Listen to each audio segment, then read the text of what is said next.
আচ্ছা এই যে দেখো, এই যে আমার হাতে যে নোটটা 1 টাকা, এটা নিয়ে যদি বাজারে যাই তাহলে আমাকে কত টাকার জিনিস দিবে? যদি তুমি যাও 100 টাকারই দিবে। কোন মেম্বার চেয়ারম্যান গেলে, এমপি মন্ত্রী গেলে। আচ্ছা তাইলে বুঝলাম যে এই টাকাটার মূল্য হচ্ছে 100 টাকার, তাই না? হ্যাঁ। আচ্ছা এই টাকাটা এখন সোজা আছে না? আমি যদি এই টাকাটাকে নষ্ট করি, একদম ভেঙে ফেলি, এখন টাকাটার মূল্য কত আছে? এটা নিয়ে গেলে কি 100 টাকার চাল দিবে? 100 টাকার ডাল দিবে? হ্যাঁ। আগের যে মূল্য ছিল এই মূল্যটা এখন আছে না? এটা যদি পানিতে চুবাই তারপর শুকাই নিয়ে যায়, তখন কি এটার মূল্য কমবে? আচ্ছা এটা যদি ডাস্টবিনে ফেলে দিই, ডাস্টবিনে ফেলে দিলাম, ওইখান থেকে তুলে তারপরে বাজারে গেলাম, ওই লোক কি আমাকে 50 টাকার জিনিস কম দিবে?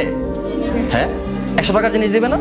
তাহলে সামান্য একটা টাকাকে তুমি যতই আঘাত করো, মুচড়াও, বলটাও, ভেঙে ফেলো, নষ্ট করে ফেলো, এই টাকার ভ্যালুটা যদি না কমে, তাহলে তোমাকে আমাকে কেউ একটা কথা বলে, একজন মোটো বলছে, আমার ক্লাসের এক ছাত্র, সে মাগরিবের আগ পর থেকে আসার আগ পর্যন্ত পড়ে নাই, সে কান্নাকাটি করতেছে, তার শরীরকে কোনো দিকে কমে গেছে? টাকাটার যদি ভ্যালু না কমে, তাহলে তোমার তো একজন একটা গালি দিলে, একটা খারাপ কথা বললে, একটা পচা কথা বললে তো তোমার ভ্যালু কমে নাই, বা তোমার কোনো দিক দিয়ে ক্ষতি হয়ে গেছে? তাহলে তার কথাটা নিয়ে তুমি কেন পড়ে থাকো? তুমি যেই কাউসার ছিল সেই কাউসার তো পরেও থাকবা। একজন একটা কথা বললে তুমি কোনো দিকে ক্ষতি হয়ে গেছে?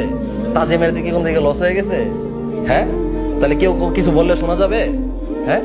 একটা কথা মনে রাখবা সবসময়, মানুষ তুমি সফল হওয়ার আগ পর্যন্ত তোমাকে সফল হইতে দিবে না, আর সফল হওয়ার পরে তোমাকে সফল থাকতে দিবে না।